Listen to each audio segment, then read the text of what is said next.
to those England players in the outfield, then they cut to Brendan McCullum up in the stands, in the coach's dugout, and they cut to fans, and every one of them was panicked, and panicked unlike I've ever seen an English team be before, because they knew that at that point they were the underdogs, and they were right on the edge of maybe one of the greatest sporting upsets of all time. Axamax.com.au. Lenny, I know the nerve has quite not settled in, the emotions that's still running in, but how do you sum up that match against England today? Yeah, hard to describe, isn't it? Primary emotion, one of overwhelming pride. I just thought Nepal played incredibly well, and probably not even at their very best. But the skills that they showed, the development that has been so clear under Stuart Law, building on all the great work that Monty decided, they matched England blow for blow right to the end. And I know there's heartbreak back in Nepal and all around the world from the Nepalese diaspora, but you shouldn't be heartbroken. You should be proud of giving England maybe one of the biggest shocks of their life. Looking back, South Africa 2024, and this game is going along the same line, but what do you think could have changed that we could have gone across the line? Yeah, I think the most difficult thing is to get across the line, isn't it? It's certainly easier to compete and to try your best at showing your skills against. You have to remember, these are better teams. There's a reason they're higher in the rankings. They get more fixtures, they get more funding, they have more facilities, and it will come. It's part of the process, it's part of the journey. It doesn't make the heartbreak any less, of course it doesn't. Devastation for every single one of the Nepal fans, but the pride should be there, and it's a matter of time before that win comes. The thing that impressed me by far the most is the fact that Nepal did not play their very best game, and they still pushed England all the way.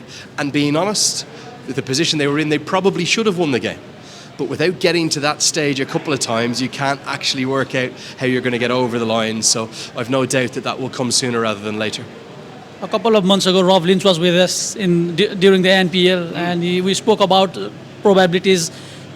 Let's say we could tour England, but do you think this result has pinned it down that there could be some tours, not necessarily with England senior team, but England and England Lions? Is there a possibility now? I think there absolutely is, and England are training here today.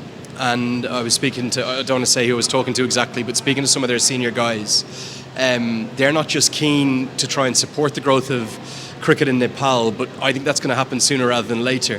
Whether it will be at Lord's next year or whether that's going to have to take a little bit more time, I don't know. But a lot of the players I spoke to there spoke of a real want to come to Kathmandu. Several very big name guys going, I could not get over the noise. We saw Sam Curran's quotes after the game about the fact that he's played in front of bigger crowds, but he's never played in front of noisier, more passionate fans. And that USP, that unique selling point, that brand of passion and love and just joy, the sheer unadulterated joy that these Nepal fans bring, they should be so proud. And yes, wouldn't it be brilliant to be sitting top of the table with 2 points? Of course it would, but it's going to be a day I'll never forget. And certainly, I hosted an event last night with the Nepal players, and Paris Khelkud was there, and Monty Desai was there, and plenty of the CAN board members. And the sense wasn't a defeated sense. It was a sense of belief, a sense of growing belief, and a real sense that Nepal can still get to the Super 8s. We had some English players coming in to play NPL, and they experienced this firsthand. But to have English national players, the national team, and the English fan overall, do you think that has some positive? Because we played South Africa, we've gone close. But do you think there's something different about this match? It was so special, wasn't it? And one thing you got to remember, all these players talk to each other. So Adam Rossington, who was the leading run scorer in the Nepal Premier League, he's great friends with Phil Salt. He's spoken to him. All the players I spoke to 8 or 9 of the English players today at training, and every one of them was going, that was incredible. And one of my favourite moments of the entire match, I think it was in the 19th over, just as Nepal were really looking like they're getting on top. The director and the broadcast team, the ICC team, are just unbelievable here. Such a privilege for me to be with Owen Morgan and Nasser Hussain and all these guys. They all spoke so glowingly, Harsha Bogle, about the beauty and the brilliance of Nepali cricket. But they had this scene where I think it was 7 or 8 consecutive players. They cut to those England players in the outfield, then they cut to Brendan McCullum up in the stands, in the coach's dugout, and they cut to fans, and every one of them was panicked, and panicked unlike I've ever seen an English team be before, because they knew that at that point they were the underdogs, and they were right on the edge of maybe one of the greatest sporting upsets of all time. And what's more, it would have been the greatest moment in Nepalese sporting history. There's no doubt about that. So yes, still devastated not to get over the line, but it's coming, and you got to stick with the boys. Without days like that, you know, you're not going to get that elation of when it finally happens. So it's all part of the heartache, the process, and the beauty of I suppose, supporting developing nations. A bit of a personal question now. Nepal, and when the day Nepal and England were playing, Ireland was playing as well, but you're here on the call, calling the match. Can you call yourself a Nepali officially now? I tell you, I think everyone I meet from the broadcast world thinks I'm more Nepali than I am Irish. It's such a privilege, mate, to be taken in by a country and like after the game, again without going into too much detail, I had to meet some people, and then I caught up with Owen Morgan at the end of the evening just for a couple of beers because he's a childhood friend. We played a lot of cricket together growing up, and that was quite surreal to be with someone I've known since the age of 8 or 9 here at a World Cup together. And he told me, firstly, it was one of his favourite days he's ever been involved in cricket, and I hope he won't mind me sharing that. I don't think he will. But secondly, I think what I took from him was that he sees something in this side. Nasser Hussain sees something in this side. The whole cricketing world is talking about Nepal now. They're going to be one of the great stories. Michael Atherton's piece in the Times, where he said the future is Nepal, and he said it much more beautifully than I would remember. But I'm going to get that quote, and I'll actually put that out there. But I woke up the next morning. I hadn't looked at my phone the entire evening because I was catching up with all these people, and there was 400 WhatsApps. There was 100 messages in my family group. It was a day I'll never forget. So special. Taking off your Nepal hat now as a World Cup commentator, the ICC commentator, where do you see Nepal ending up in this World Cup? Look, what a privilege is you're even asking that. They still have a chance.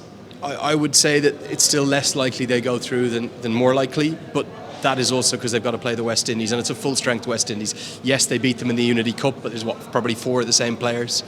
I worry about that Scotland game. I think Scotland are really shaping up well for a side that's had very little preparation. But what Rohit Patel and Stuart Law were very much at pains to say, and Nick Pothas and Ian Harvey, the coaching staff, stop thinking about the results. Stop thinking about the Super 8. Focus on the process. And that's so important. Even with the fans now, stop even dreaming of the Super 8 for the moment. It's great to have dreams. We're all living our dreams here. But focus on the process. Nepal must field better in the next game. They did not field well against England. And that, for their standards, is not where they should be at.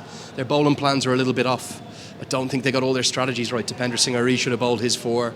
You know, the batting order at points, I'm not sure it was perfect. So they've pushed England to the very brink and not played their best cricket. But what they can't do is now be overconfident going into Italy, because Italy are a very good side. Heartbreak for them with a desperately sad injury to their captain, and I feel sorry for him. I think he's going to be out of the tournament, and that, I think, rattled them against Scotland. So don't look at that Scotland result and think, oh well, Italy are going to be easy. They're not. They're a good side. Those Manenti brothers are outstanding cricketers. I really like the leg spinner, left arm seamer Ali was very impressive as well. So, you know, I think you've got to be really careful against Italy. Play the Nepali brand of cricket and outrun them between the wickets, outfield them and outwant them, outhunger them. Get 2 points on the board, have a look at the table then, and then look at the next game, which is, you know, going to be one we'll all savour against the West Indies. Thank you very much. Pleasure. Best of luck, and you guys are doing the most amazing job. Maximize your success with Maximax, a complete solution for all your Australian migration and visa needs. For more information, visit maximax.com.au.